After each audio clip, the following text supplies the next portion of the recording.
It arrived on a foggy morning, ordinary at first glance, but this newspaper held words that would shake the foundations of power. Decades before history officially recorded it, an unassuming reporter in a quiet American town documented experiments that no one dared to imagine. Radiation tests on unsuspecting civilians, secret government programs hidden in plain sight, all foretold on crumpled paper destined to vanish. What was this mysterious newspaper? How did it know? And why did those in power go to extreme lengths to erase its existence? Today, we uncover the chilling story of the forbidden newspaper that predicted a government experiment. Welcome to Untold Golden History, where we bring the forgotten, the hidden, and the unimaginable stories of America's past into the light. In today's episode, we explore a story that intertwines courage, betrayal, and the eerie foresight of a newspaper that saw the future long before history confirmed it. Section 1. The Newspaper. In 1946, in the small Midwestern town of Greenfield, a local paper named the Greenfield Chronicle printed an edition that would soon become the most controversial issue in its history. The town was quiet, rural, and largely untouched by the post-war industrial boom sweeping larger cities. Its people trusted the local newspaper, a modest operation run by a handful of journalists and editors. That March morning, the Chronicle's front page carried an article with a headline that would shock anyone who read it. "Civilians in experiments we cannot name. A warning unseen."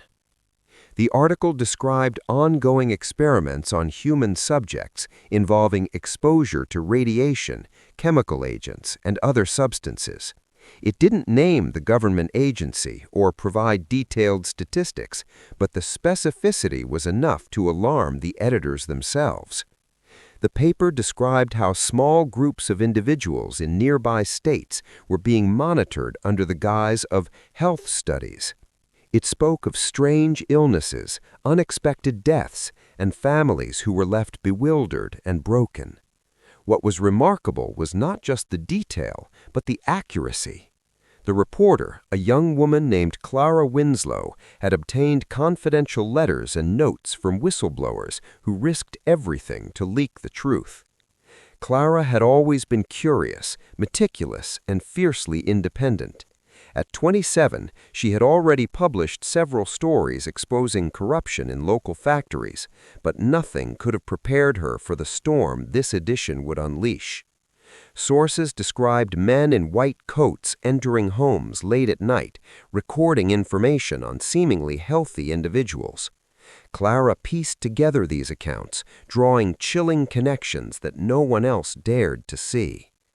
The edition also contained illustrations and diagrams, carefully anonymized but horrifyingly detailed, showing how radiation affected the human body at the cellular level. She included interviews with doctors who had observed strange symptoms but were too afraid to speak publicly.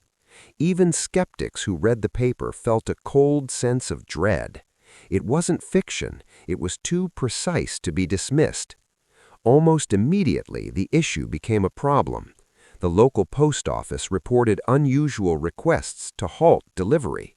The editor-in-chief, a man named Harold Denning, received a late-night phone call from a number he didn't recognize. "That issue never existed," the voice said, cold and final. "Do not publish again. Do not talk." Despite the threats, Clara was determined. She knew the people of Greenfield, and she knew that hiding the truth would only make it worse. She recalled the words of her late mentor, a veteran journalist. "The newspaper is the conscience of the town. If we fail to tell the story, who will?" The next day, copies of the Chronicle vanished from newsstands. Residents who had purchased the paper described returning home to find it missing from their doorstep, replaced by a generic notice of apology. "We regret to inform readers that today's edition contained inaccuracies. We will continue to serve the community with trustworthy journalism." Clara tried to archive her notes, but even her office was ransacked. Files went missing, equipment was destroyed. Someone was determined that the story would not survive. Yet fragments remained. Some townspeople had hidden copies under floorboards or in attic trunks. What made this newspaper extraordinary was not just the content, but the timing. At a moment when the world was recovering from the horrors of World War II, when the atomic bomb had just been used and public trust in government was high, a small newspaper dared to predict experiments that would later become historically documented. Section 2. The Prediction. The controversial edition did not just hint at experiments, it described them in haunting detail. One article spoke of radiation exposure tests on unknowing civilians, observing symptoms and recording data without consent. Decades later, declassified documents from programs like Project Sunshine and the Manhattan District experiments confirmed many of Clara's reports. Government scientists indeed conducted experiments on human subjects, sometimes infants, sometimes unsuspecting hospital patients, in ways that would now be considered grossly unethical. The Chronicle described the locations vaguely, but with uncanny accuracy. Hospitals in Illinois, Pennsylvania, and New York were listed as sites of these health studies. Observers recorded fevers, nausea, and long-term radiation damage, all meticulously documented by Clara from the leaks she received. She wrote, "These children born in these towns will carry scars unseen. Families will whisper about sudden deaths, and those responsible will never be named. Yet the story demands attention someday." Her words now read like a prophecy. The story didn't shy away from the human cost. One column recounted the experience of a family whose teenage son, healthy one week and ill the next, had been unknowingly included in one of the experiments. His mother, desperate for answers, was dismissed by authorities as paranoid. Clara recorded their pain, giving the story a heart-wrenching emotional core that resonated with readers decades later. Section 3. Suppression. The morning after the controversial edition of the Greenfield Chronicle was released, Clara Winslow awoke to a silence that felt unnatural. The usual hum of the printing press had been replaced by an eerie stillness. Newsstands were empty, and whispers of missing copies began circulating among the townspeople. At first, Clara thought it might be a logistical error, but it quickly became apparent that someone powerful had intervened. Harold Denning, the editor-in-chief, received another ominous call. This time, the voice was closer, more threatening. "Cease your reporting. Destroy all copies. No one must ever read that edition again." The words sent a chill down his spine. There was no negotiation, there was no warning, only an unambiguous command from those who wielded invisible authority. Clara was undeterred. She had spent months gathering information for the story, interviewing whistleblowers who feared for their lives, analyzing documents that hinted at government secrecy, and cross-referencing medical anomalies that seemed to align with her sources' accounts. Her dedication to truth had reached a point where fear was no longer a deterrent. Yet the suppression was methodical and ruthless. Men in plain clothes visited the Chronicle's offices, ostensibly auditors, but with more sinister intentions. Files were shredded, photographs burned, and even the typewriters were confiscated. Clara kept a small journal hidden beneath the floorboards, the only place she could secretly record her findings. The town of Greenfield itself became an uneasy stage. Residents who had bought the paper faced visits from unknown figures who questioned their motives. A local family who had kept a copy in their attic reported a knock at midnight, a warning to surrender the newspaper or face consequences. Fear began to permeate the community, an unspoken agreement forming that the story was too dangerous to acknowledge publicly.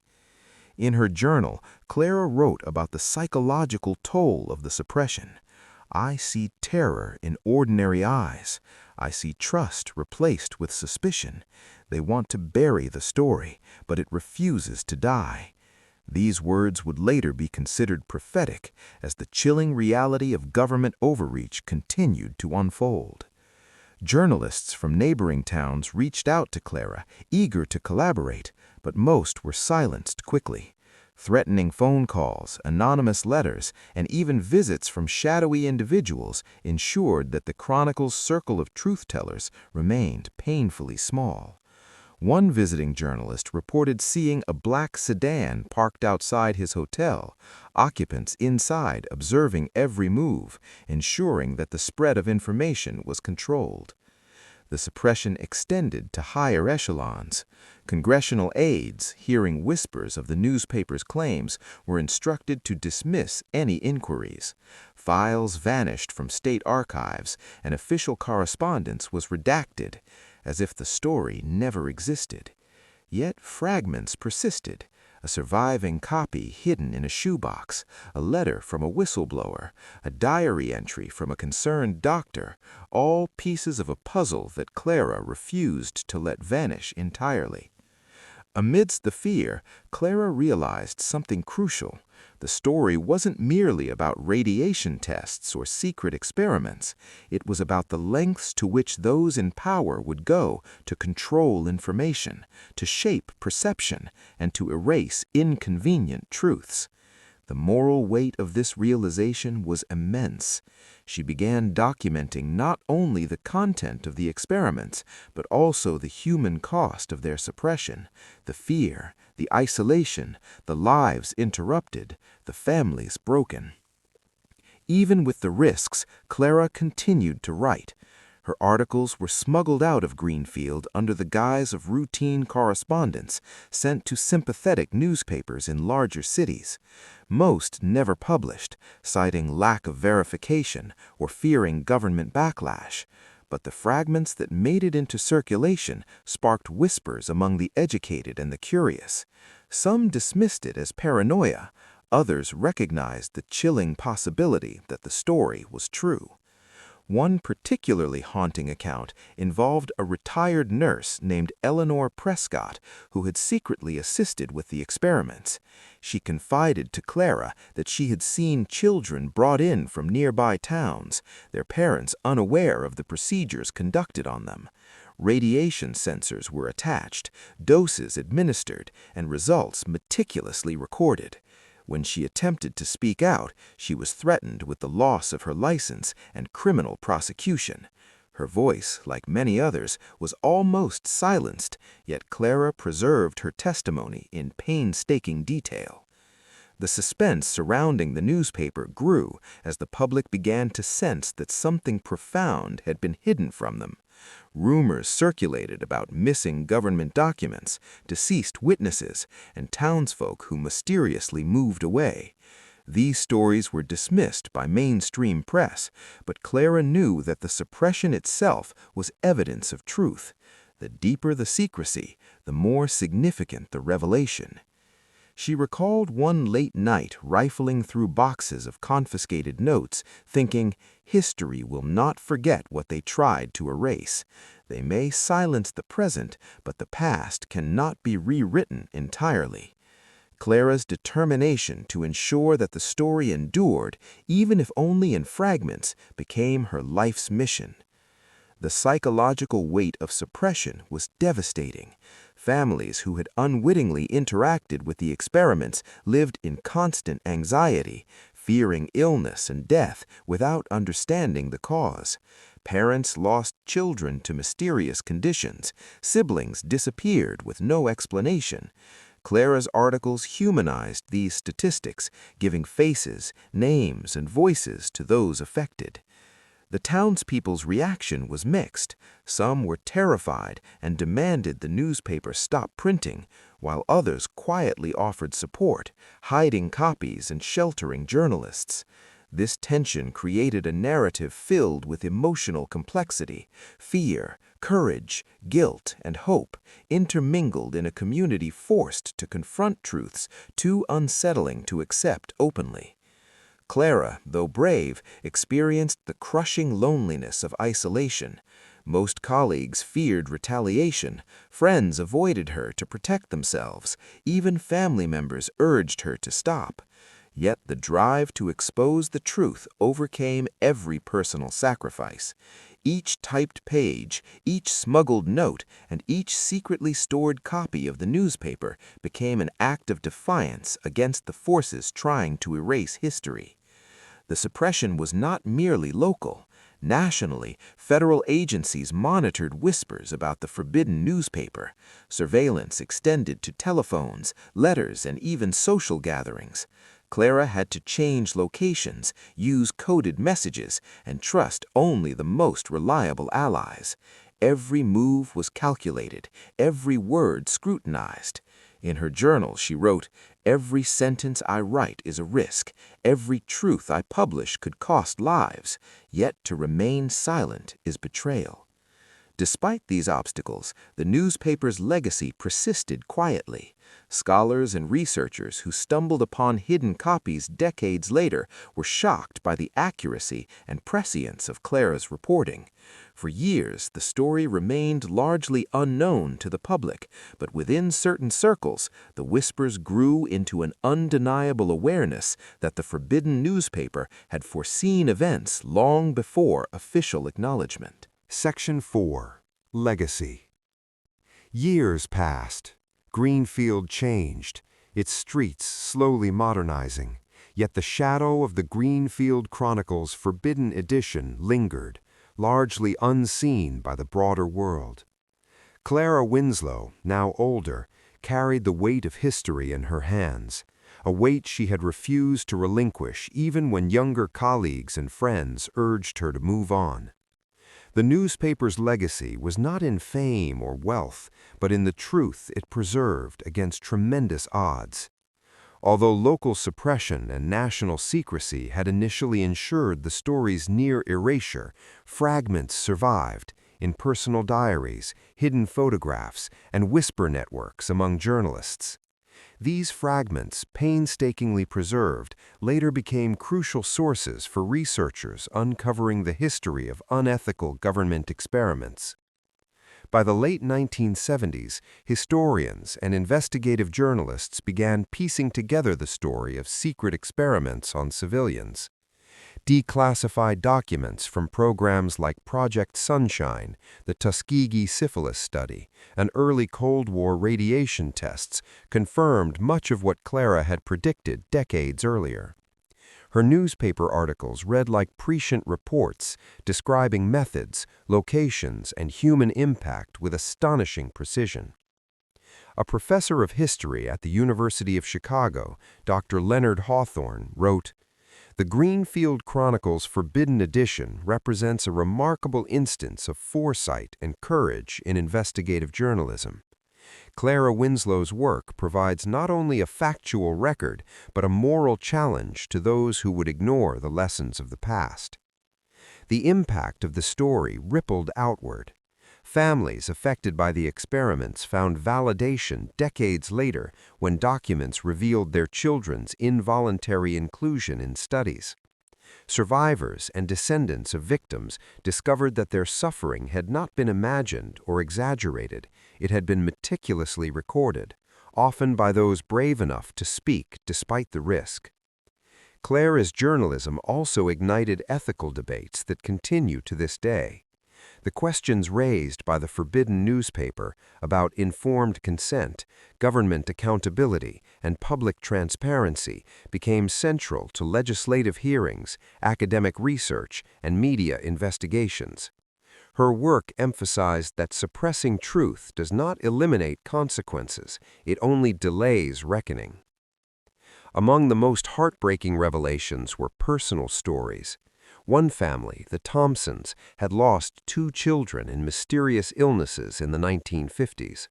For decades, doctors claimed it was coincidence, yet declassified files confirmed that the children had been unknowingly subjected to low-dose radiation exposure as part of a regional health study.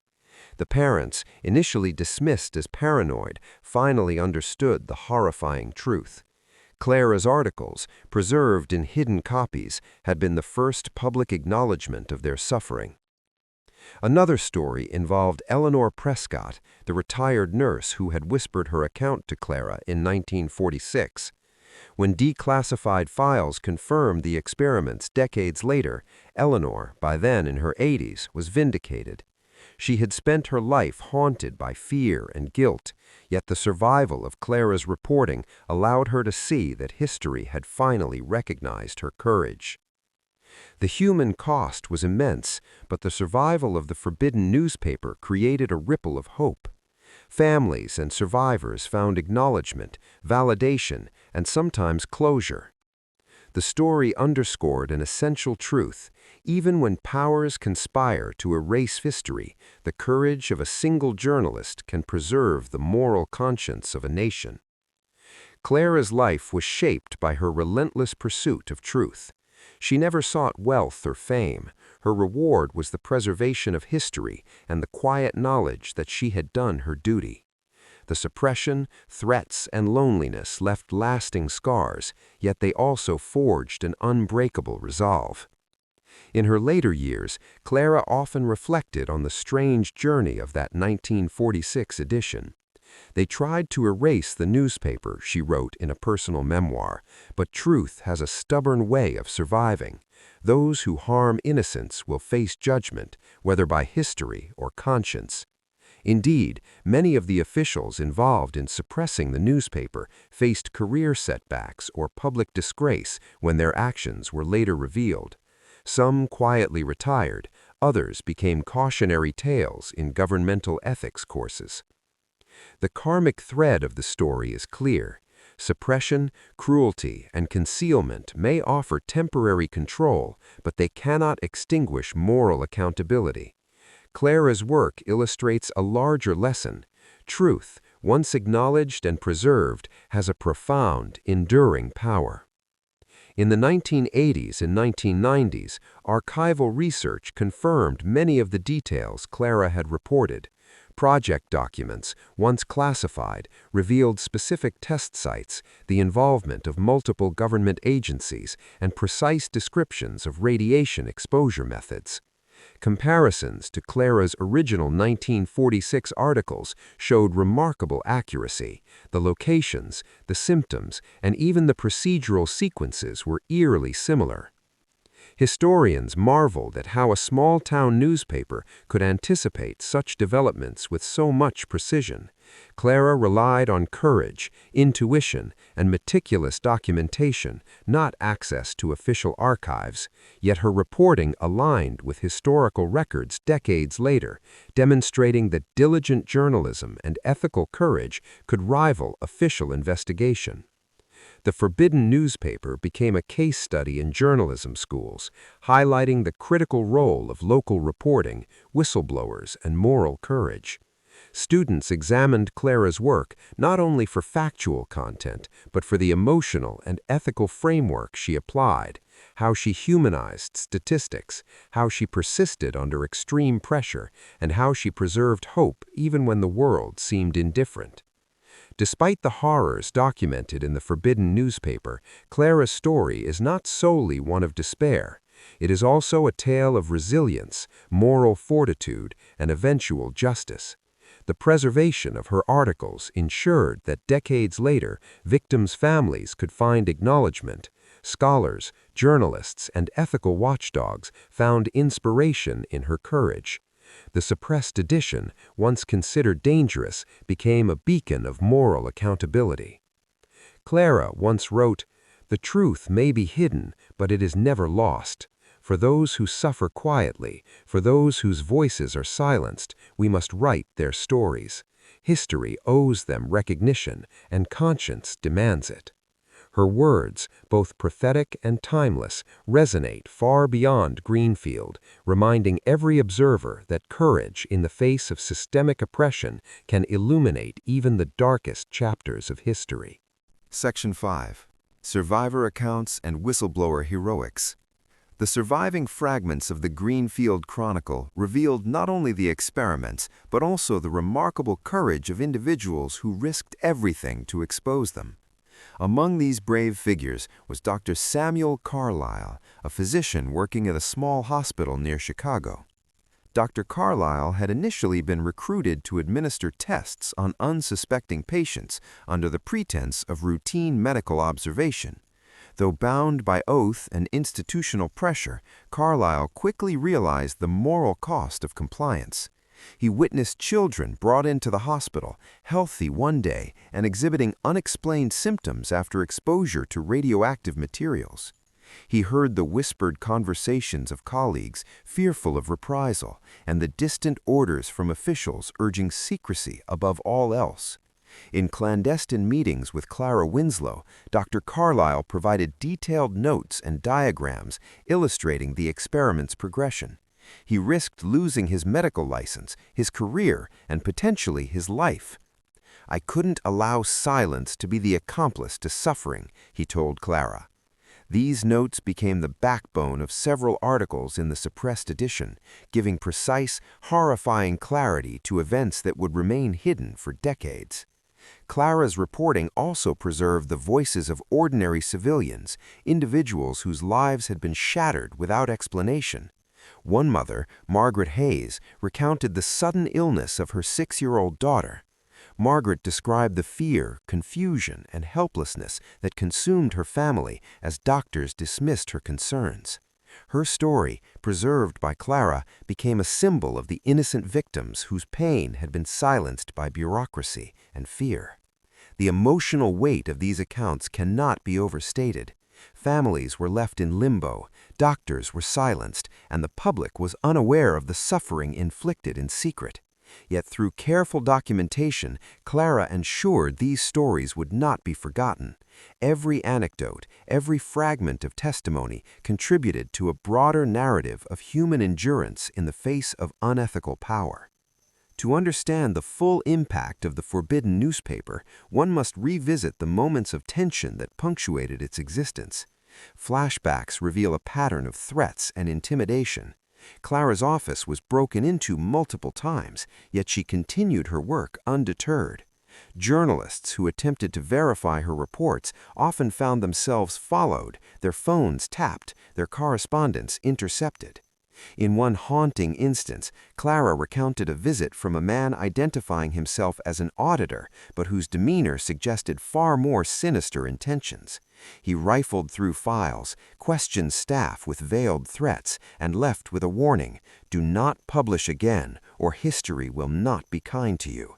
Clara later wrote in her journal, "The silence they demanded was louder than any scream, yet it only steeled my resolve." These flashbacks serve not only as narrative tension, but as testament to the dangers faced by those who challenge entrenched power. They highlight the human cost of truth-telling, the fear, isolation, and moral burden carried by whistleblowers and journalists alike. The climax of the story lies not in the revelation of facts, but in the human struggle. By the early 1950s, the weight of suppression, the loss of colleagues, and the unrelenting threats created a crucible of fear and determination. Clara continued to write, hiding notes in attics, mailing articles under pseudonyms, and preserving copies for future generations. Her courage culminated in a clandestine meeting with a network of sympathetic journalists, historians, and lawyers. Together, they began compiling a comprehensive record of the experiments, cross-referencing whistleblower testimonies, and safeguarding physical copies of the newspaper. This collective effort became a bulwark against total erasure, a testament to collaboration in the face of tyranny. Among the most heart-wrenching moments was the account of the Harris family. Their teenage son, unknowingly exposed to radiation in one of the tests, exhibited health problems that confounded doctors. The family's pleas for answers were met with dismissal, disbelief, and eventually silence. Clara documented every detail, ensuring that their suffering would not be lost to history. Her reporting humanized the statistics. Each number, each symptom, each victim became a story, stories of innocence, struggle, heartbreak, and fleeting hope. The Chronicle's Forbidden Edition was not just an exposé, it was a memorial for those whose voices were suppressed. The story of the forbidden newspaper also serves as a powerful ethical lesson. It underscores the consequences of unchecked authority and the importance of accountability. By documenting these secret experiments, Clara highlighted the tension between obedience to power and moral responsibility. This ethical dimension resonates today, reminding society of the fragile balance between government secrecy and public welfare. The experiences documented in Greenfield illuminate the necessity of oversight, transparency, and courage. They emphasize that human life and dignity must remain paramount, even in the pursuit of scientific progress or national security. Clara's work is a case study in professional integrity, moral courage, and the profound impact of journalism. It demonstrates that even when society seeks to suppress inconvenient truths, committed individuals can preserve history and protect the innocent. One of the most striking elements of the story is the karmic justice that unfolds over time. Many of the officials involved in suppressing the newspaper and overseeing unethical experiments faced consequences later in life. Careers were derailed, reputations tarnished, and some were quietly removed from positions of influence. Clara's foresight in documenting not only the experiments but the suppression created a record that would ensure accountability. The realization of these events decades later validated the work of whistleblowers, journalists, and survivors alike. It confirmed that truth, though delayed, inevitably surfaces, and that ethical courage carries enduring significance. Section 6. Final Closure and Reflection. By the late 1990s, decades after the 1946 publication, the full significance of the Greenfield Chronicle's Forbidden Edition became increasingly clear. Scholars, journalists, and historians began meticulously piecing together surviving fragments, eyewitness testimonies, and declassified government documents. What Clara Winslow had documented in a small-town newspaper had been vindicated in astonishing detail. The story of suppressed experiments, previously hidden behind layers of bureaucracy and intimidation, now unfolded for the world to see. Radiation tests on civilians, secret medical procedures, and the systematic silencing of whistleblowers were no longer rumors, they were historical fact. And at the heart of this revelation stood Clara's reporting, preserved against impossible odds. For survivors and families, the belated acknowledgement brought a complex mixture of emotions. Relief and validation came hand in hand with lingering grief for the injustices endured. The Thompsons, whose children had been subjected to secret experiments, finally received official recognition of their suffering. Eleanor Prescott, the retired nurse who had feared reprisal her entire life, experienced the quiet satisfaction of truth revealed. Clara, now in her 80s, reflected on a life spent defying suppression and documenting the unthinkable. Her journals, meticulously preserved, offered not only historical insight but a moral guide. In a final interview with a documentary filmmaker, she said, "History is never truly silent. Even when voices are crushed, whispers persist. Courage may be lonely, but it carries power. Truth is the only inheritance worth leaving."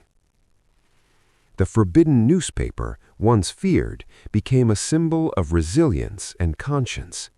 It was displayed in university archives, referenced in academic studies, and cited in government oversight discussions. The once suppressed edition now taught lessons about accountability, transparency, and ethical responsibility to generations who would never witness the events firsthand. Clara often recounted the terrifying early days of suppression, the break-ins, the threats, and the black sedans watching her office. She remembered the moments of self-doubt, the sleepless nights worrying about the safety of whistleblowers and families. Every risk had been justified by the knowledge that silence would be a betrayal of humanity itself. The townspeople of Greenfield, once fearful, gradually recognized her bravery. Stories emerged of neighbors who secretly hid newspapers, of clerks who mailed copies to distant cities, and of friends who protected whistleblowers at great personal cost. These acts, small and quiet, collectively ensured that the story survived. They are testament to the ripple effect of courage.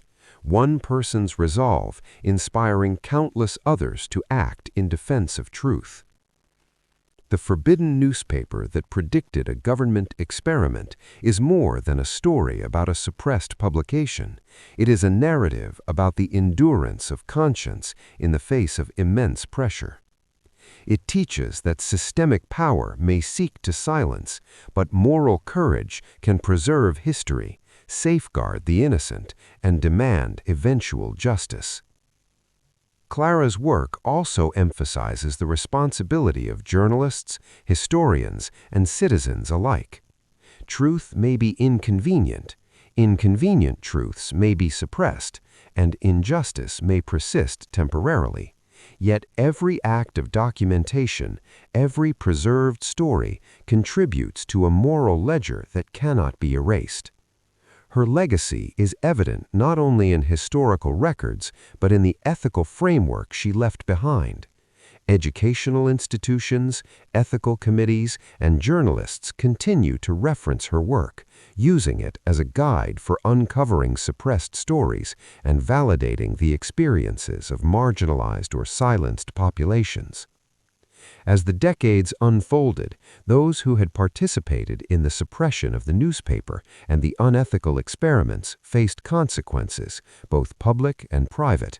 Careers ended abruptly, reputations tarnished, and some quietly disappeared from the corridors of power. The moral and karmic arc of the story reached a full circle. Deceit and cruelty were met with exposure and accountability, albeit delayed. The surviving victims and their families gained closure, and the community of Greenfield, once living under the shadow of fear, gradually embraced its history. The story became a teaching tool, demonstrating that while power can temporarily conceal wrongdoing, the combination of courage, documentation, and collective memory ensures that truth ultimately prevails.